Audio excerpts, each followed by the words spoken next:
여러분. 문제가 너무 쉽더라고요. 지금 너무 쉬워서 일찍 끝날 거니까 뽑아서 드릴게요. 너무 쉽잖아, 여러분. 아니야? 야, 선생님은 보자마자 뭐야 까치밥이랑 대장간의 유혹이 나왔어. 너무 쉽다 이렇게 생각을 했거든요. 대장간의 유혹은 모를 수도 있겠다. 재작년인가 작년 수능장에 나왔던 거라서 모를 수도 있을 것 같아요. 우선 까치밥은 다 알죠? 그쵸? 까치밥은 다 알아요. 여러분 선생님 대장간의 유혹만 간단하게 설명을 해주고 나서 문제 설명을 해드리도록 하겠습니다.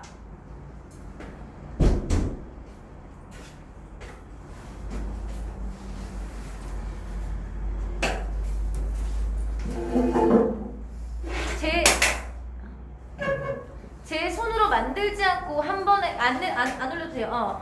한 번에 싸게 사서 마구 쓰다가 여러분 이거 어떤 상황에 대해서 이야기를 한 거냐? 공장에서 대량 생산하는 것들을 이야기를 하는 거거든요. 공장에서 대량 생산하는 거 망가지면 내다 버리는 쉽게 버려버리는 상황을 풍자하는 거겠죠? 플라스틱 물건처럼 느껴질 때 누가 내가 자기 스스로가 이해되시죠? 그러니까 인간의 사물화, 소비의 객체화 정도라고 생각을 하시면 돼요. 나는 당장 버스에서 뛰어내리고 싶다. 버스도 여러분 얘가 생각할 때는 물질화가 되고 있는 현대사회를 이야기를 하고 있는 거라서 그래요. 현대 아파트가 들어서면 그 현대 아파트도 현대 물질화 되고 있는 사회를 이야기하겠죠. 홍은돈 사거리에서 사라진 털보네 대장간은 여러분 이 사람이 긍정적으로 생각하는 가치, 오랫동안 정성을 다해서 물건을 만들고 소중하게 물건을 다루는 거라고 생각을 하시면 될 것 같죠? 가고 싶다. 소망을 직접적으로 나타내주고 있네요. 풀무질로 이글거리는 불 속에 시우새처럼 나를 달구고 모루 위에서 별이고 숫돌을 가라. 그러니까 여러분 모든 정성을 다해서 연마를 해서 시퍼런 무쇠낫으로 바꾸고 싶다. 땀 흘리며 두들겨 하나씩 만들어낸 꼬부랑 호미가 돼. 여러분 그래서 무쇠낫과 호미는 다 긍정적인 소재예요. 소나무 자리에 송진을 흘리면서 여러분 소나무 자리에서 송진을 흘린다라는 것은 어떤 것을 하기 위한 노력이 필요하다, 과정이 필요하다 정도까지 생각하시면 돼요. 대장간 벽에 걸리고 싶다. 지금까지 살아온 인생이 온통 부끄러워지고 직지사 해우소 아득한 나락으로 떨어져 내리는 똥덩이처럼 느껴질 때, 그러니까 내가 아주 쓸모없는 것처럼 느껴질 때 이런 뜻이라고 생각하시면 되겠고요. 나는 가던 길을 멈추고 문득 어딘가에 걸려 소중한 존재가 되고 싶다. 가치 있는 존재가 되고 싶다. 이해되시죠? 모든 고난과 역경을 이겨내서 함부로 버릴 수 없는 소중한 존재가 되고 싶다라고 생각하시면 돼요. 이해되십니까 여러분? 자 그러면 1번 문제 아주 쉽게 문제가 풀리잖아요. 그죠? 아주 쉽게 문제가 풀려요. 가와 나에 대한 설명으로 가장 적절한 거, 가와 나는 모두 말을 건네는 방식. 여러분 가는 맞아요. 말을 건넸죠. 근데 나에는 말을 건네는 방식이 안 나타나요. 그 다음 가와 나 모두 서리적 표현. 여러분 서리적 표현 있어요. 가에만요. 우리 마음 얼마나 허전할까. 서리법이잖아요 여러분. 그죠? 근데 나에는 없습니다. 가에는 명령적 오죠. 뭐예요? 따지 말라. 나는 소망의 진술 하고 싶다. 되고 싶다. 걸려있고 싶다. 정답은 3번. 가는 시각적 이미지 나타납니다. 나타나요. 촉각적 이미지도 나타나고요. 근데 나에는 청각적 이미지는 없습니다. 5번 가에는 계절감이 드러나. 맞습니다. 맞아요. 근데 나의 시간적 배경을 나타내는 시어는 나타나 있지 않죠. 버스 다니니까 선생님 새벽 6시부터 밤 12시 아니 그러겠죠. 그러겠죠. 그렇지만 그런 게 구체적인 시간적 배경이나 계절적 배경으로 볼 수는 없죠. 그래서 정답은 3번이 된다 생각하시면 될 것 같고요. 2번 까치밥. 여러분 이건 틀리면 안 돼요. 이건 틀리면 안 돼. 우선 1, 2, 3번, 4번은 다 맞고요. 5번이 왜 틀렸어요? 눈 속은 얘가 앞으로 걸어가야 돼. 그러니까 그 힘겨운 삶 정도라고 생각할 수가 있는데 여기서는 뭐라고 했어요? 지향하는 가치를 상징하는 곳이니까 틀렸죠 여러분. 이해되셨어요? 니들이 눈 속을 걸어갈 때도 등불이 돼준다라는 것은 너희들이 힘겨운 삶을 살아갈 때도 너희들에게 까치밥과 같은 등불이 존재할 수 있다라는 이야기가 되고 있으니까 여기에서는 지향하는 세계로는 볼 수 없습니다. 그럼 3번 아까 선생님이 말씀드린 송진이라는 것은 희생을 하고 고난을 겪고 역경을 이겨내는 것을 이야기했지 쓸모없는 것입니까 송진이? 아니죠. 정답은 4번이 된다. 4번을 보도록 하겠습니다. 보기를 바탕으로 가와 나를 감상한 내용으로 적절하지 않은 것을 말합니다. 현대시에선 때때로 현대사회 부정적 세태를 비판하면서 현대사회가 지향해야 할 사회의 문화적 가치를 제시하곤 합니다. 이러한 시들에서 작가는 주제의식을 선명하게 드러내기 위해 시적 상황에 대한 화자의 시각을 보여주거나 서로 대비되는 상황이나 대상이나 상황들을 함께 제시해서 독자로 하여금 가치 판단을 하도록 유도하기도 합니다. 또한 구체적인 소재를 이용해서 주제의식을 상징적으로 드러내기도 하죠. 이런 방식을 통해 작가는 독자의 성찰을 유도, 현대인이 나아가야 할 올바른 방향을 제시하기도 하죠. 그래서 할아버지와 조카 아이들은 대비되고 있습니다. 현대사회가 지향해야 할 가치는 할아버지가 되겠죠. 2번 나는 지금까지 살아온 인생을 부정적으로 돌아보는 화자의 모습. 왜? 아까 뭐라 했어? 온통 부끄러워지고 그랬죠. 미음 앞에. 그죠? 맞네요. 가는 조카아이들의 행동에 대한 화자의 반응을 통해 나는 플라스틱 물건의 특성에 대한 서술을 통해서 당시의 세태를 비판적으로 바라보고 있고요. 가는 집신이라는 소재를 통해 나는 무쇠와 낫과 홈이 둘 다 긍정적인 소재들이네요. 이해됐습니까 여러분? 셋 다 긍정적인 소재들이네요. 상징적으로 나타낸다고 볼 수 있습니다. 5번 가는 너희들이 가야 할 머나먼 길을 통해 나가 걸려있고 싶은 어딘가를 통해 현대인들이 나아갈 올바른 방향. 여러분 너희들이 가야 할 머나먼 길은 고난의 길이에요. 힘겨운 길. 근데 거기에도 뭐는 있다. 배려와 인정은 남아있을 것이다 라는 얘기잖아. 이해됐어요? 그러니까 여기는 가는 틀렸어요. 이해되십니까? 여기에서 전부 다 맞다라고 생각하는 사람들이 있었을 거예요. 그런데 너희들이 가야 할 길은 여러분 지금 이 상황이 까치밥의 소중함도 모르는 시대란 말이에요. 이런 시대에서 너희들이 가야 할 험난한 길, 머나먼 길이 있더라도 거기에는 등불 같은 존재가 꼭 있을 것이다 라는 희망적 메시지를 주는 거니까 이 길 자체는 어떤 길이에요? 이 사람이 지향한다라고 보긴 힘든 거다라고 생각하실 수가 있겠습니다. 여기까지 이해되십니까? 너무 쉬웠죠? 그리고 선생님이 비문학을 보자마자 욕을 했습니다. 너무 쉬워서요. 첫 번째 비문학이 너무 쉬웠잖아. 선생님 물론 빨간색으로 하다가 빨간색 다 돼가지고 초록색으로 바꿔서 했어요. 빨간색이 다 돼가지고 초록색으로 바꿔서 했는데 보시면 알 거예요. 밑줄이 거의 안 쳐져 있죠. 밑줄이 거의 안 쳐져 있다는 건 지문이 겁나 쉬웠다는 뜻이에요. 우선은 9번 A와 바꿔쓰기 이거 그냥 바꿔 써보면 된다 했죠? 그쵸? 바꿔서 써보면 돼. 조산을 막는 효과가 있음이 알려진 바 있다. 여러분 적절하네요. 그쵸? 바꿀 수 있겠어요. 초음파를 이용하는 방식으로 분류된다, 나뉜다. 똑같은 말이에요. 분류랑 나눈다는 말 똑같은 말이고요. 전송되는 도중에 유실. 여러분 실자가 무슨 실자인 줄 아세요? 실명하다 할 때 실자예요. 잃을 실자야. 그러니까 얘는 잃어버린다라는 것을 써야 돼요. 퍼진다가 쓰면 안 되겠죠. 이거 보면서도 선생님 욕을 한 번 더 했습니다. 야 여러분 분실하다 할 때 실자라니까요. 잃어버린다는 뜻입니다. 정답은 3번이 되겠죠. 나머지는 읽으면서 해보도록 하겠습니다. 당연히 5번은 밑줄을 치고 넘어가야 되지만 너무 쉽더라고요.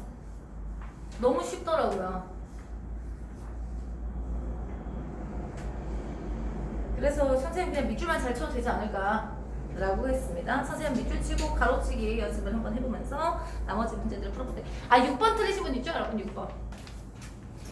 6번의 정답은 4번인데 틀리신 분이 분명 있을 거라고 생각을 해요. 네, 6번은 틀리신 분이 분명히 있을 거예요. 왜냐하면 헷갈리게 써놨거든요. 헷갈리게 써놔서 틀리신 분이 있을 거라고 생각하고 나머지는 8번 8번도 틀리신 분이 있을 수도 있어요. 자 보겠습니다. 우리 몸의 신경계는 몸속의 상태와 바깥 환경의 변화를 감지해서 신경세포의 세포막 안팎의 전압차 변화를 통해 형성되는 신경세 신호를 방출함으로써 신체 내부의 물질 대사를 조절하고 적절한 신체 반응을 생성한다. 우리 몸의 신경계의 역할이에요. 이해됐습니까, 여러분? 신경계의 역할. 물론 선생님 여기는 밑줄 안 쳤습니다. 이러한 신경신호를 신경신호를부터 가로쳤습니다. 가로쳤어요. 신경신호를 인위적으로 발생시켜 신체 반응을 이끌어내는 것을 신경조절에만 밑줄 치고요. 조절까지 가로쳤습니다. 정의죠. 됐습니까, 여러분? 정의. 이 원리를 이용한 전자야금부터 또 전자약을 또 설명을 할 거 아닙니까? 전자약만 밑줄 치고 체내에 삽입되어 신경계에 보내지는 전기신호와 유사한 신경신호를 발생시켜서 질병을 치료하는 장치입니다. 여러분, 신경계에서 보내는 전기신호와 유사한 신호를 발생시킨대요. 그런데 신경계가 세포막 안팎의 전압차를 통해 형성되는 신호를 방출해서 여러분 신체 반응을 생성한다 했어요. 그쵸? 근데 이걸 대신한대요. 장치이다까지 가로잡고 전자학의 정의죠. 최근 여러분 이건 예시죠. 전자약의 예시. 최근 조산 유발하는 자궁 수축 신호를 조기에 감지해서 이를 억제할 수 있는 신호를 발산하는 전자약이 개발됐는데 동물 실험 결과 조산에 많은 효과가 있음을 보고된 바 있다. 이처럼 전자약은 여기까지 예시였어요. 기존의 화학적 약물 치료로 좋은 결과를 기대하기 어려웠던 질환들을 치료 또는 완화할 수 있을 것으로 기대되고 있습니다. 전자약은 인체 내의 피부 조직 아래에 삽입되어야 합니다. 그럼 피부 조직 아래라면 밑줄 쳤고요. 극도로 미세한 신경의 전극을 연결. 그러니까 크기가 작아야죠. 그러니까 크기가 작아야지. 미세한 신경에 연결돼서 그 신경에 효과를 줘야 되는 거니까 이렇게 하면 8번의 정답이 나오긴 하거든요. 네, 여기를 밑줄 칠한 이유가 여기 있었어요. 다시 한번, 전자약은 신경한테 그 어떤 영향을 줘야 되는 거잖아요. 그쵸? 아주 미세한, 여기 나오죠. 미세한 신경의 전극을 연결해줘야 되는 거예요. 신경에. 따라서 가로칠게요. 배터리가 방전될 때마다 수술을 통해 배터리를 교체하거나 전자약을 재설치하는 것이 비효율적이며 피시술자의 부담을 가중시킬 수 있다까지 가로닫고 단점이라고 적었습니다. 이러한 이유로 인체 내부에 삽입된 전자약의 전력을 무선으로 전송하는 기술이 선생님이 전자약의 전력을 무선으로 전송하는 기술만 밑줄 쳤거든요. 왜냐하면 지금부터 이거 나올 것 같아서요. 지금부터 이게 나올 것 같아요. 읽다 보니까 이제 지금부터 이거에 대한 설명이 나오겠네 이런 생각이 드는 거예요, 여러분. 그래서 여기에만 밑줄을 쳤고요. 크게 전자기파를 이용하는 방식 선생님 밑줄 치고 동그라미 1 했습니다. 초음파를 이용하는 방식 밑줄 치고 동그라미 2 했고요. 분류했습니다. 자, 그러니까 안 적어도 됩니다.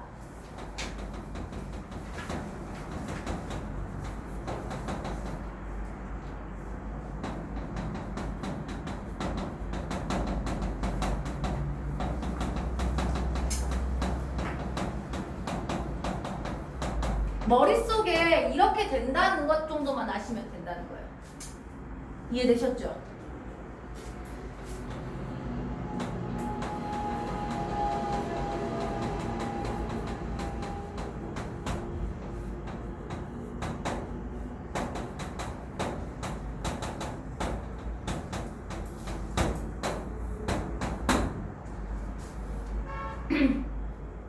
전자기파를 이용하는 무선 충전에는 자기 유도 방식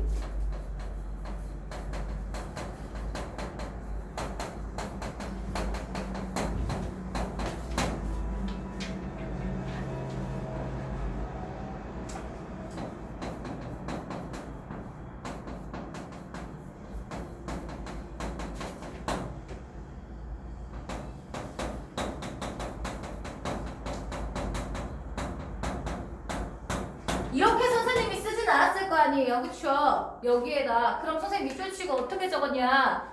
자기 유도 방식은 이렇게 거기서부터 가로를 쳤어요. 자기 유도 방식은 거기만 가로치면서 밑줄 쳤어요. 그 다음에 어떻게 적었을까? 그 밑에다가 이렇게 적었습니다. 그러니까 앞에 자기 유도 방식, 자기 공명 방식, 전자기파 방식에 네모 1, 2, 3을 썼어요. 네모 1, 2, 3을. 무슨 말인지 알겠죠? 네모 1, 2, 3을 썼고요. 가로치고 자기 유도 방식은 했을 때 동글 이렇게 썼다 이거. 자기 유도 방식을. 그러면 전자기파 이용한 것 중에 하나구나 라는 것을 바로 알 수 있으니까요. 이해되시죠? 언제 이걸 쓰고 있을 것이냐. 모의고사 풀고 있는데. 그래서 무슨 거짓말하지 않습니다 여러분. 여기에 네모 1, 네모 2, 네모 3하고 여기에 동그라미 1에 네모 1이라고 밑줄 치고 가로까지 쳤습니다. 왜냐면 설명이 나올 거니까요. 송신부의 코일 여러분 코일에 밑줄 쳤고요. 전류 흘리면서 발생하는 자기장에 밑줄 쳤고요.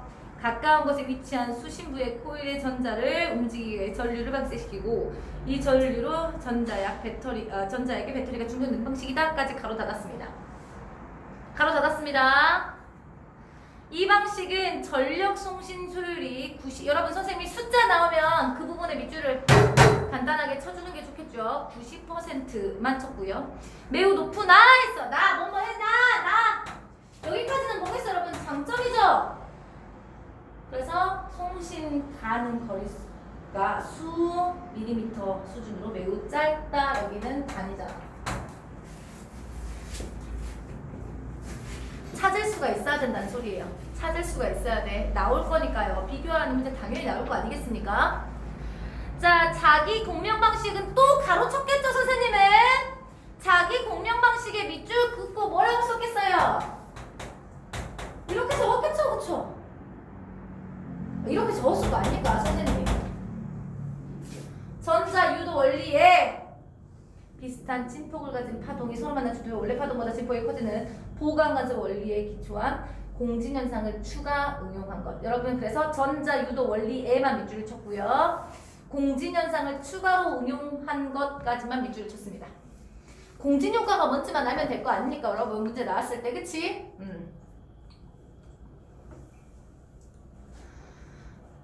것이다까지 가로 닫았습니다. 코일의 전류가 자기장으로 바뀌는 것은 자기 유도 방식과 동일하지만 이 자기장의 공진 주파수에 실어서 수신부 여러분 자기장을 공진 주파수에 실어 수신부 코일로 전송한다는 것 밑줄 칠게요. 차이가 있대요. 차이점이니까 밑줄 쳐주시고요. 이래 인해 송신부와 수신부가 1m 떨어져 있어도 90% 1m 밑줄 90% 밑줄 치고요. 2m에 40% 됐습니까, 여러분? 그러니까 거리가 멀어질수록 그 전자가 충전되는 거는 효율이 떨어지죠. 그러니까 거리에 반비례하니까 5번의 정답이 그냥 3번. 난 5번 풀다가도 여기 이만큼 올라왔어요. 진짜 문제를 이딴 식으로 내냐. 진짜 내기 싫었나 보다. 대성에서는 죄송합니다. 노력하시는 거 알고 있어요, 여러분. 대성에서 문제 내시는 분들 감사합니다. 이렇게 쓰고 있어요. 사과해야지. 사과할 건 사과해야 돼. 지우씨. 날씨가 좋으니까 그래. 너무 쉽죠, 여러분? 지문이 너무 쉬워요. 근데 이런 지문 안 나올 거라는 보장이 없어요. 나올 수도 있겠죠.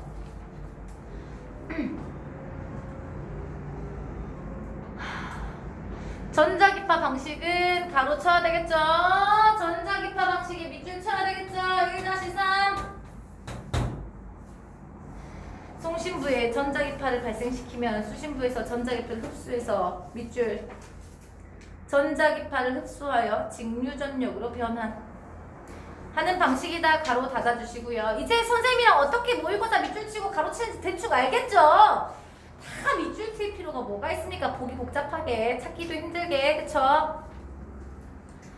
이 방식은 수십 미터 이상의 거리 무선 충전이 가능하지만 그래서 뭐 써야 돼? 뭐 장점 앞에까지 수십 미터 밑줄 전자기파 체내 인체 유해 전자기파 자체가 인체 유해 전력 상당 부분이 선순위 유실 효율이 낮다. 또 전자약이 상용화되기 위해서는 장비를 초소형으로 매우 정밀하게 만드는 기술이 필요한데 현재에는 전자약에 적용할 만큼의 초소형화가 좀 어렵다. 전자기파를 사용하기에 이해됐습니까 여러분? 전자기파를 사용하기에는 좀 어렵대요. 자 그러면요. 왜 초소형화를 해야 되겠느냐? 이거는 여기만 보면 절대 바로 알기는 힘들죠. 앞에 나오는 1, 2문단을 보셨어야 되는데 아까 선생님이 밑줄 칠하는 것 중에 피부 조직 아래에 삽입돼야 돼요. 그러니까 여러분 인체 내에 삽입이 돼서 원하는 신경세포에 효과를 줄 수 있게 하기 위해서는 작아야 된다는 소리예요. 이해됐습니까? 그러면 8번의 정답이 나와요. 혹시 8번 오답하신 분 3번 하셨습니까? 몇 번 했어? 1번? 몇 번? 1번? 1번은 말도 안 돼요. 기존의 화학 약물로 치료하기 어렵던 질환들을 치료할 수 있기 때문이다는 이게 작지 않아도 괜찮아요. 다른 것도 가능해. 이게 무슨 말이냐면 전자기파 방식이 여러분 얘네에 비해서 작아야 된다는 소리거든요. 뭐라고요? 그러니까 자기 유도 방식이랑 자기 공변 방식 초음파 이용하는 거 전부 다 여러분 그 전자약이기 때문에 약물로는 치료하기 힘든 걸 다 치료한다고 다 공통으로 이해됐어요? 얘든 상관없이 얘도 그렇고 얘도 그렇고 둘 다 그렇다고 둘 다. 그런데 얘 전자기파를 사용하는 게 크기가 작아야 된다라고 이야기를 하고 있는 거는 얘는 작기는 하다는 거죠. 그쵸? 얘도 둘 다 똑같은 거야. 1번은 얘도 다 똑같은 거라는 소리예요. 얘도 다 똑같은 거고 약물로 치료할 수 없는 걸 치료한다. 맞죠? 근데 더 작아야 되는 이유가 뭐냐? 신경세포는 이문단 소리잖아. 신경세포 너무나 조그매요. 거기에 영향을 줄 수 있어야 되기 때문이에요. 피부 안에 들어가야 되기도 하고. 이해되셨어요, 여러분? 그래서 정답에 가장 가까운 건 5번이라고 생각하셔야 되는 거예요. 문제가 안 좋았어요. 선생님 8번 풀다가도 욕했어요. 8번 풀다가도 욕했고요. 자, 선생님은 물론 여기까지 한 편 나오기 전에 초음파 하기 전에 사실 문제를 거의 다 풀었어요. 6번 빼고는 풀었어요. 6번 빼고는. 6번은 왜 못 풀었냐면 6번에 1, 2, 3은 동그라미를 칠 수가 있거든요. 여기까지 읽었을 때 6번에 1, 2, 3은 동그라미를 칠 수 있는데 6번의 정답이 4번이잖아요. 왜 틀렸는지가 초음파를 읽어야지만 확인할 수가 있어요.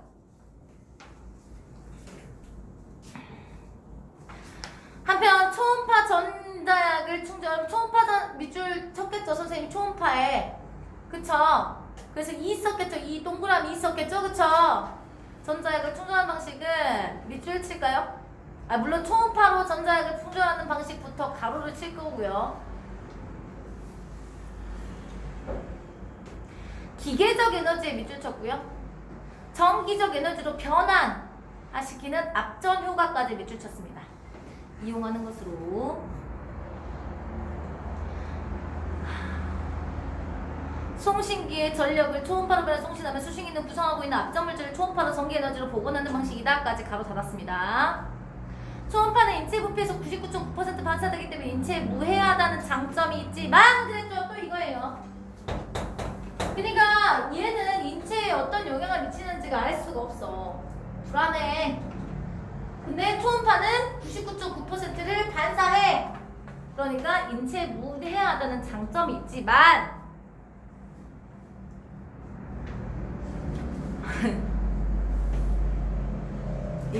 송신기와 수신기에 장애물이 없어야 정력 송식이 가능해요. 초음파는. 전자약은 체내에 삽입된 점에서 부작용이 없어야 합니다. 따라서 무선 전력 송신 기술의 상용화 과정에서 무엇보다 중요한 것은 해당 기술에서 사용하는 물리적 수단이 인체 유해성을 검토하는 것. 자, 밑줄 칠게요. 전력이 인체 조직을 지나는 충전 방식. 전력이야 이거겠죠. 초음파 아니겠죠. 다시 한번. 초음파가 지나가는 것은 초음파 이용이고 전력을 이용하는 게 전자기파예요. 이해됐습니까 여러분? 그러니까 그 부분에 밑줄 치고 1을 써야 동그라미 1 해야 되겠죠. 동그라미 1. 이것 때문에 여러분 6번을 헷갈렸을 거예요. 이것 때문에 6번을 헷갈렸을 거예요. 이거는 1을 이야기하는 1을. 이를 얘기하는 거예요. 전력의 일부가 조직, 밑줄 조직의 흡수, 전력 전송 효율 감소 밑줄 치고요. 흡수한 조직의 밑줄 온도 상승 하는 문제가 발생할 수 있다. 자, 이거 치세요. 이제 뭐가 나와? 초음파 이용하는 거 나오거든요. 이거 칠게요. 짝대기 칠게요. 또 기계적 스트레스. 여러분 아까 기계적 에너지 쓰는 게 뭐라 했어요? 초음파 사용하는 거에 선생님이 기계적 에너지에서 밑줄 치라는 거잖아요. 이거는 이 초음파를 이용하는 거예요. 초음파 방식. 됐습니까 여러분? 초음파를 이용하는 경우 인체 조직에 손상을 유발할 위험이 있습니다. 기계적 스트레스. 액체 기계적 진동이 가해지는 경우에 기포가 발생해 액체 내부가 불안정해지는 공동현상이 발생하기 때문이죠. 이로 인해 열적 요인, 진동 강도 등을 종합적으로 고려한 건장, 충전 시간 등의 안전 사용 기준이 제한되고 있다. 그럼 6번도 문제가 풀립니다. 왜냐? 자기 공명 방식을 사용한다 했어요. 전자기파 이용 방식이죠. 근데 4번에 공동현상은 선생님이 아까 뭘 이용한 거에서 나온다 했어요? 초음파 이용한 거에서 나온다 했죠? 그쵸? 그래서 정답이 4번인 거예요. 이해되셨습니까? 여기 이해되시죠? 다행 7번. 철순의 최애 스마트폰 무선 충전기 충전을 구매했는데 여러분 충전 패드에 전원을 연결하면 스마트폰 충전 패드에 접촉시켜요. 그 무슨 말이에요? 매우 가까운 데서만 된다는 뜻이겠죠? 그럼 무슨 방식? 무슨 방식? 자기 유도 방식이겠죠? 맞아요. 그러면 선생님은 여기다 어떻게 써올게? 1-1 썼어요. 1-1. 나사 연구진은 우주에서 태양광에 의해서 발전된 전력을 전자기파 형태로 지상에 전송하는 방식. 여러분 1.4km 떨어지는 데까지 가능했대. 거리가 멀어져도 괜찮아. 뭐겠어요? 전자기파 방식이겠죠? 1-3이에요. 이거 나왔으면 됐습니다.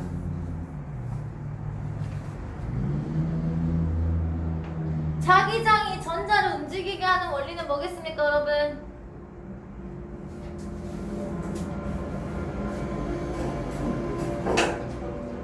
(1-1이랑 1-2예요) 다시 한번 1-1이랑 1-2는 둘 다 자기장이 쓴다고 했어요. 왜냐면 1-2도 전자기 유도 원리에 진폭까지 포함한 거라고 말씀을 드렸잖아요. 그쵸? 1-1이랑 1-2는 자기장을 써. 근데 1-3은 안 쓴다 했죠? 그래서 정답은 4번이 되는 겁니다. 쉽죠?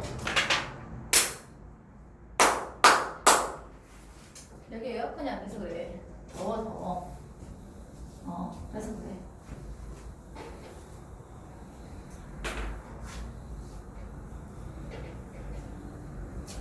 일부러 나와서 하시는 여러분 좀 힘냅시다. 여러분 우선은 10번부터 14번에 나와있는 작품 자체가 너무 쉬워요. 너무 쉬워서 틀린 것만 설명을 할 건데 우선은 틀린 걸 설명하기 전에 여러분 당연히 여러분 이거 읽기 전에 14번에 있는 보기 먼저 읽으셨어야 돼요. 14번에 있는 보기를 먼저 읽으셨어야 돼요. 자 10번부터 14번 틀린 문제만 설명하도록 하겠습니다. 14번 또요? 다 안 틀렸습니까? 아니요, 14번 틀렸어요. 아니요 14번 말고 다른 거 안 틀렸습니까?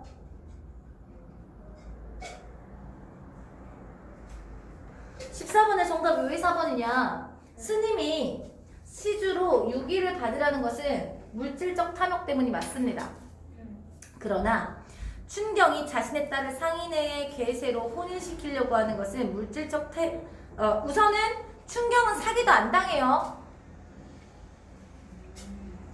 춘경은 사기를 당하는 인물이 아니에요. 여기서는 괴세가 당하죠. 괴세가. 발음을 일부러 이렇게 친 건가? 괴세. 춘경은 그냥 뭐 어때? 첨년의 딸인데 하면서 그냥 결혼을 시킨 거고요. 춘경이라는 사람은 사기를 당하는 인물이 아닙니다. 이해되셨습니까 여러분? 정답이 왜 4번인지 알 것 같아요? 몇 번 하셨습니까? 1번 이용이 스님에게 나무야 불달 불러서 4일 동안 고작 200분밖에 얻지 못했냐라고 이야기했다는 건 여러분 무슨 말이야? 결국에는 스님도 무엇이 중요하던 시기였던 거예요. 돈이. 다른 것보다 물질이 굉장히 중요하던 시기였구나라는 것을 알 수 있게 해주는 부분이에요. 야, 무슨 스님이 돈이 중요해. 시주는 뭔지 알죠, 여러분? 내가 이걸 내고 불경을 드리는 거에서 나오는단 말이에요. 그러면서 이걸 왜 스님들이 시주를 받냐면 스님들은 경제적인 요건이 전혀 없으신 분들이기 때문에 시주를 받아야지만 먹고 살 수 있는 건데 이거를 돈으로 환산하고 있다는 것 자체가 물질이 굉장히 중요해진 시대라는 것을 알 수 있게 해주는 부분이라는 뜻이죠. 넘어가겠습니다. 야, 이것도 너무 쉬웠어요. 이게 여러분 이번에 수능 특강 인문예술에 나왔던 거랑 겹치는 부분이었죠? 뭐야, 우리 어제 했잖아. 어제? 아파서 기억이 안 나. 우리 어제, 지우야. 우리 어제 수업한 거랑 되게 겹쳐, 여기. 네, 되게 겹치는 부분이에요. 읽으면서, 와, 이건 어제 했던 거랑 거의 똑같은 내용이다. 라는 생각을 했어요. 특히 칸트. 이런 경우 여러분 각을 보고 푸시는 거 푸시고 낙을 보시면서 이제 같이 푸시는 거 푸시면 되는 건데 너무 쉬웠어요. 너무 쉬웠어요. 너무 쉬웠고요. 밑줄은 꽤나 쳐져 있겠지. 선생님 보시면 알겠지만 밑줄은 꽤나 쳐져 있지만 이거는 요약 정리하기가 애매해서 밑줄을 쳐놓은 거지 어렵기 때문에 쳐놓은 게 아니거든요. 힘들어? 힘들어요? 우리 지금 수업 40분에 35분 정도 수업을 진행했거든요. 이 지문까지 하고 잠깐 쉴게요. 6시. 괜찮아. 할 수 있어. 문학은 틀린 것만 할 거니까. 문학은 틀린 것만 할 거니까 괜찮아. 자, 현상 세계 너머로 별도로 세계가 존재하고 있을까에 대한 질문이요. 이거에 대한 설명이에요. 의문은 플라톤 이후에 세상 철학에 관심이 칸트 네모쳤고요. 선생님은 이와 관련해 자신의 견해를 밝힌 대표적인 철학자 중 한 명입니다. 칸트는 순수히 성비판에서 자신의 철학을 코페르니쿠스적 전환이라고 했는데 이것은 그가 주목해온 철학의 관심이 밑줄 외부 대상부터 주체 인식으로 크게 전환되었음을 의미하는 것이었습니다. 가령 예시니까 가로치세요. 여기 둥근 사과 하나 있다고 합시다. 칸트 이전에는 둥근 사과의 존재와 본질을 묻는 것이 철학의 핵심 과제였는데 칸트는 우리에게 눈이라는 감각기관의 둥글다에 대한 개념 즉! 인식 능력이 먼저 주어져 있지 않으면 둥근 사과로 인식할 수 없을 것. 이게 중요합니다. 물론 안 쳐도 됩니다. 밑줄은. 칸트에 따르면 둥근 사과는 그 자체로 존재하는 것이 아니라 밑줄! 우리의 인식 능력에 의해 구성된 결과물일 뿐. 그조차 존재하는 게 아니고요. 따라서 여기 것이다까지 가로 닫았어요. 예시 끝났어요. 칸트에게 있어 네모 쳐야 되겠죠. 세계에 존재한 밑줄 쳐야 되겠죠. 세계에 존재하는 모든 대상은 인간의 인식 능력이 능동적으로 작용해서 구성해낸 결과물일 뿐이다. 인간의 인식 능력이 있어야 한다.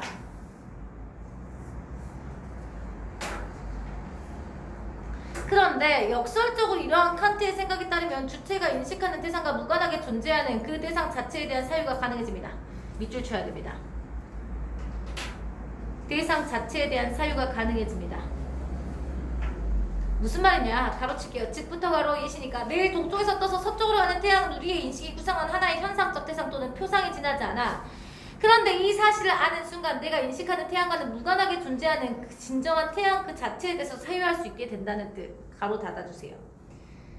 이게 무슨 말이냐? 우리가 밑줄 감각할 수 없지만 그럼에도 불구 존재하는 태양 그 자체. 칸트는 이것을 초월론적 대상 즉 또는 물자체. 결국에는 여러분 자 우리 아까 밑줄 쳤죠? 밑줄 안 쳤나요? 현상세계 제일 첫 번째 줄 현상세계 너머로 별도로 존재하는 세계가 있을까에 칸트는 예스라고 한 거예요. 칸트는 예스라고 한 거야. 있어. 감각할 수 없지만 그럼에도 불구하고 존재하는 태양 그 자체는 존재한다 이 말이에요. 이해돼요? 칸트는 예스라고 대답한 거예요. 이해됐습니까 여러분? 뭐가 존재한다? 물 자체가 존재하는 거다. 그런데 우리가 인식하고 있는 현상적 대상에 대해 과연 초월론적 대상에 부합하는 것인지 확실히 알 수 없습니다. 초원론적 세계는 우리 인식을 촉발하지만 우리는 현상 세계를 넘어 있는 초원론적 세계를 밑줄. 초원론적 세계는 감각적으로 인식할 수 없죠. 초원론적 대상이라로서 태양은 우리의 밑줄 관념 속에서 지적으로만 이해되는 것.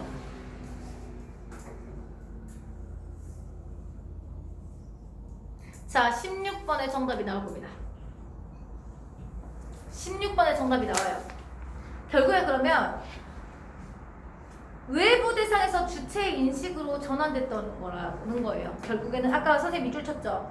인간의 인식 능력이 능동적으로 작용해서 구성해낸 결과물이다. 결국에는 중요한 게 대상이 아니고 무엇이다? 인간의 인식이다. 이해됐습니까, 여러분? 그러면 정답 나옵니다. 우리가 이 물건을 보고 떠오르는 게 아니고 우리가 이미 머릿속에 사과 둥글다라는 개념이 있어야 둥근 사과라는 게 나타나. 다시 한번. 둥근 사과가 있기 때문에 우리가 이걸 둥근 사과라고 생각하는 게 아니고 우리 머릿속에 둥글다와 사과라는 개념이 있기 때문에 인식이 있기 때문에 둥근 사과가 된다는 것이겠죠. 결국에는 물질로 인식이 생겨나는 게 아니고 인식으로 물질이 물질이 의미한다는 뜻이니까 정답이 2번이 된다는 거예요. 이해되셨습니까, 여기? 좋습니다. 이 문제는 좋은 문제였어요. 16번의 문제 좋은 문제, 15번 문제도 좋은 문제였어요. 전반적으로 여러분 15번부터 20번에 있는 문제는 좋은 문제들이었어요. 자, 낙을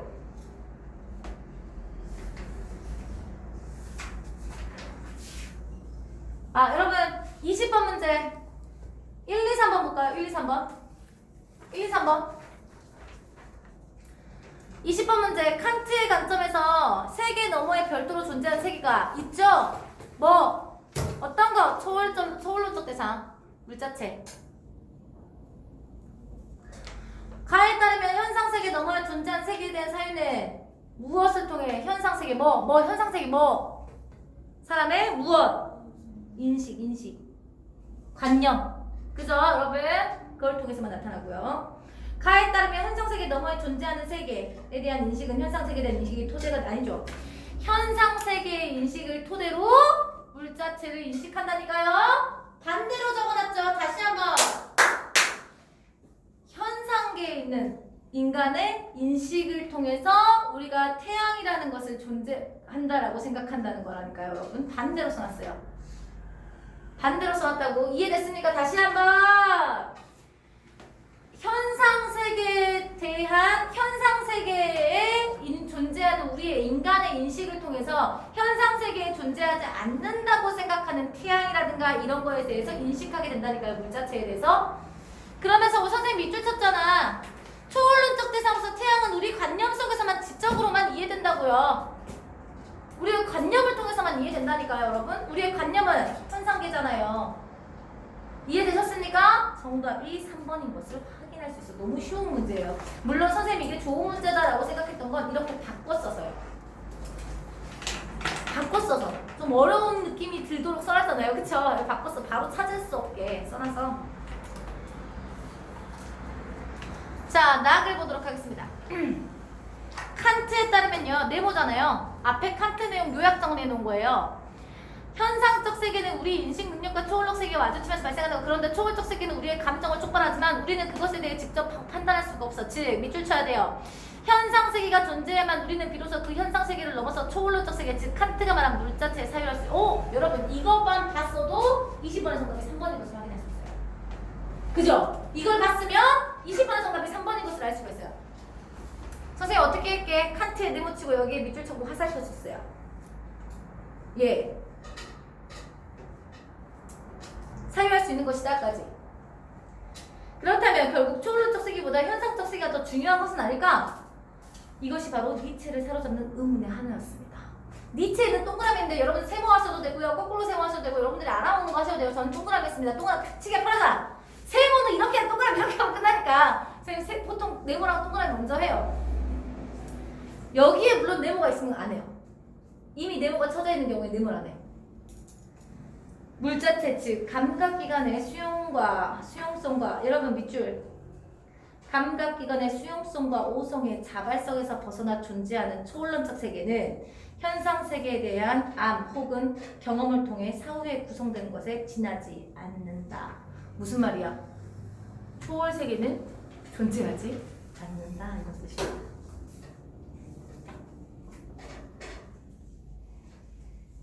동그라미 치고 당연히 화살표가 와 있어야 됩니다. 밑줄 치고. 하지만 현상 세계는 우리가 유일하게 실제라고 받아들일 수 있는 정도는 세계죠. 이해됐습니까, 여러분? 유일하게 실제라고 받아들일 수 있는 겁니다. 따라서 니체는 현상 세계 너머에 있는 세계를 물자체의 진정한 세계라고 한 칸트와 달리 밑줄! 현상 세계 그 자체를 더 중요한 것으로 보고 그것을 진정한 세계로 받아들여야 한다라고 생각했다. 니체는 현상 세계 대신에 초월적 세계를 넘보는 칸트의 모습이 아직도 신의 것에 벗어나지 못했다. 너 아직 신학에서 벗어나지 못했네 라고 생각을 했던 거예요. 이해됐습니까? 이해되시죠? 좋습니다. 니체는 인간이 현상 세계를 넘어서 초월론적 세계에 집착하게 되면요. 밑줄. 초월론적 세계에 집착하게 되면 결국 허무주의에 빠질 수밖에 없다. 따라서 니체는 관념적으로 정립된 초월론적 세계에 골문하는 자신 살아가는 삶을 되돌아보지 못하는 것을 경계했고요. 세계를 해석하는 다양한 관점 중에서 밑줄. 인간의 삶의 고양, 높일 수 있는 해석을 좋은 해석으로 봤습니다. 또 여기 중요합니다. 힘의 의지는 선생님 물결 표시 밑줄했고요. 힘의 의지를 인간 세상에 실제로 보았습니다. 여기 중요합니다. 여기서 힘의 의지는 정의겠죠. 힘의 의지가 뭔지 설명하니까 여러분 당연히 힘의 의지는 부터는 가로를 치어야 되겠죠. 힘의 의지에 물결 표시 계속했고요. 인간이 자기 존재를 밑줄. 인간이 자기 존재를 초월하는 본능적 갈망을 가지고 있다까지. 는 것을 골자로 하는 니체의 사상의 핵심 개념으로 니체는 바로 이 힘의 의지에 가장 잘 부합하는 것이 좋은 해석이라고 생각했습니다. 따라서 알 수 없는 초월적 세계 또는 절대적 가치관에 매달리는 것보다는 온갖 실패와 고통으로 점철되어 있지만 이 지상의 삶에 있는 것을 그대로 긍정하면서 자신의 삶을 끊임없이 고양해 가려는 노력이 더 의미 있는 것으로 봤죠. 진정한 세계는 하늘에 있지 않고 대지에 있다. 여기까지 쉽죠? 자, 1번. 특정 인물의 견해를 설명하기 위해서 역사적 배경 둘 다 안 들어있죠? 둘 다 안 들어있죠? 부적절. 3, 4, 5만 정답이 될 수 있겠네요. 됐습니까, 여러분? 부적절. 가와 달리 나는 특정 인물의 견해를 설명하기 위해 대비되는 견해의 인물을 자신 지닌 인물과 비교했습니다. 나요. 누구랑? 니체랑 칸트를 비교했죠. 됐습니까? 적절하네요. 적절 들어가야 되고요. 3번과 4번만 정답이 될 수 있고요. 나와 달리 가는 특정 인물의 견해를 소개하기 사례 어떤 거? 가령, 사과, 또 하나 있잖아. 태양. 선생님이 가로치고 이거 예시라고 했다고 기억나시죠, 여러분? 그쵸, 여러분? 그래서 이것도 적절 정답 나오네요. 3번이죠. 너무 쉽죠, 여러분? 이거 이 글의 구성 내용 그 중심 내용과 구성 방법 아닙니까? 15번 너무 좋아요. 15번 너무 좋습니다. 자, 17번 틀리신 분 있을 거라고 생각합니다. 17번 이거 어렵지 않습니다. 철학적 훈련을 받은 사람이 안경을 썼다 벗었다 합니다. 근데 썼을 때랑 벗었을 때 보이는 게 다르죠. 그쵸? 그래서 만약 칸트라면 안경을 쓴 세계이든 안경을 벗은 세계이든 모두 진정한 세계가 아니라고 대답했을 겁니다.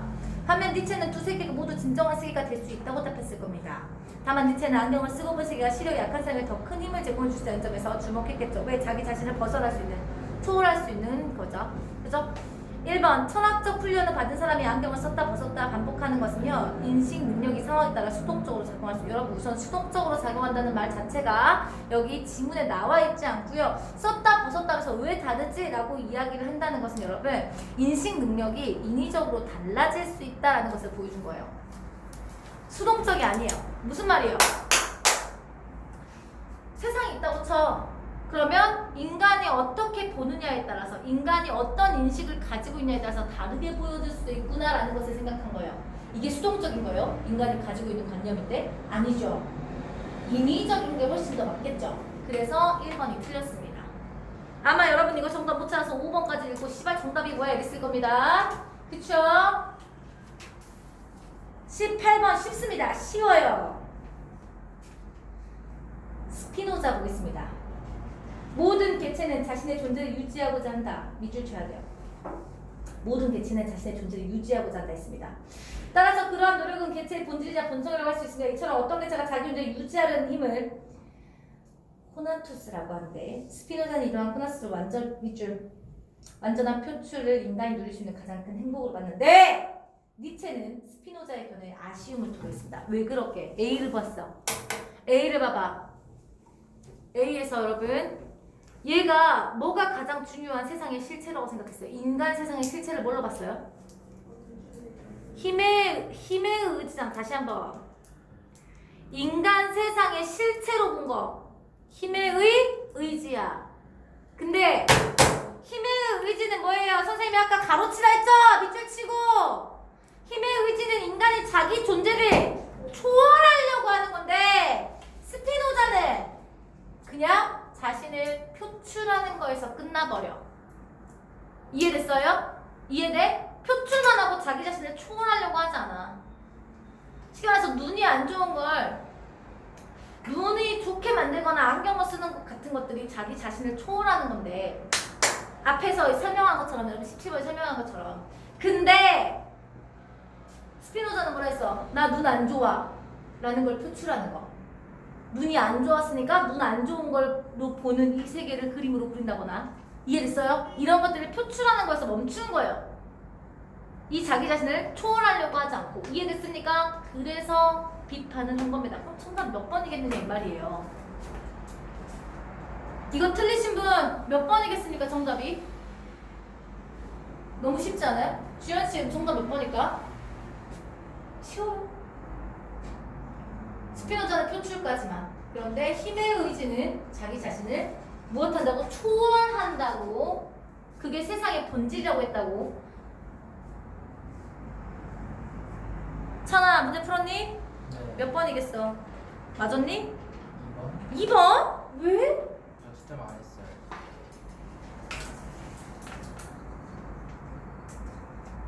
다시 한번. 스피노자는 유지하고 온전히 표출하는 데만 집중을 한 거고요. 그쵸? 니체는 힘의 의지를 인간 세계의 실체로 봤고요. 자기 존재를 초월하려고 하는 본능적 강망이에요. 그럼 정답 나오지 않아요? 왜 아쉬워했겠느냐? 왜 표출만 해? 왜 유지만 해? 초월해야지. 가 정답이 돼야 된다는 거예요. 이해되셨어요? 이해되시죠? 선생님 이 문제 좋더라고요. 물론 보자마자 1번이 정답이구나라는 걸 알았지만, 지금 1번을 읽어보시면 선생님이 이때까지 왜 그렇게 힘주어서 얘기했는지가 느껴질 겁니다. 찬아 이해되니?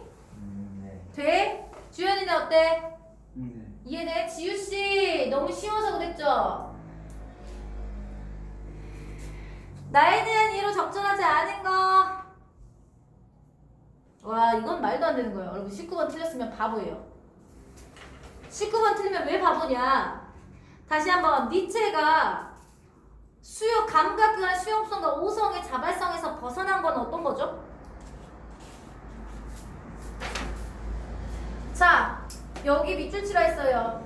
감각기관의 수용성과 오성의 자발성에서 벗어나는 존재는 초월론적 세계인 거예요.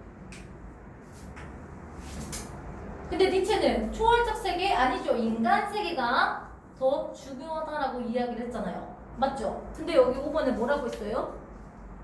현상의 자발성에서 오성의 자발성에서 벗어난 게 초월적 세상이에요. 여러분 벗어나면 되겠어 안 되겠어? 안 된다 했어요. 안 된다 했어. 다시 한번. 나의 이 문단 읽어보면 감각기관의 수용성과 오성의 자발성에서 벗어나서 존재하는 초월적 세계는 현상세계의 알, 혹은 경험을 통해서 사후에 구성된 것에 지나지 않는다야. 아무 의미가 없어. 나중에 구성된 거야. 결국에는 제대로 알을 하기 위해서는 뭐가 필요해? A 부분의 마지막. 인간에게 있어 진정한 세계는 하늘이 아닌 대지에 있다 그랬죠. 현상세계에 있다는 거야. 근데 벗어난 상태, 자발성에서 벗어난 상태는 현상세계가 아니죠. 벗어난 상태는 초월론적 세계를 이야기하는 거예요. 이해됐습니까, 여러분? 이 문단의 첫 번째 줄을 자세히 읽어보시면 제대로 이해할 수 있어요. 왜냐면 여러분 이거 부정이 2번 나와가지고 헷갈릴 수 있어요. 네. 벗어난 게 초월론 떡색이에요. 이해됐습니까 여러분? 벗어난 게. 여기까지 6시.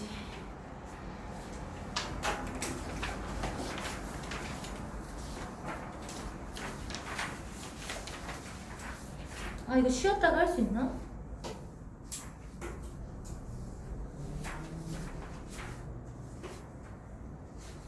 이거 조세 틀린 문제만 설명해도 될까요? 반밖에 못 풀었어요? 그럼 다 설명을 해야 되는데.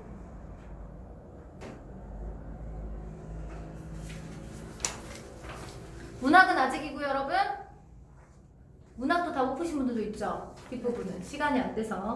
문학은 여러분들 읽어보시고 선생님한테 카톡 보내주셔도 되고요. 오늘 잠깐 쉬었다가 21번에서 26번까지는 끝내보도록 하죠. 이해되시죠? 이때까지 수업을 1시간 했어요. 여러분 좀 힘드실 수 있으니까 잠깐 조금만 쉬어볼게요.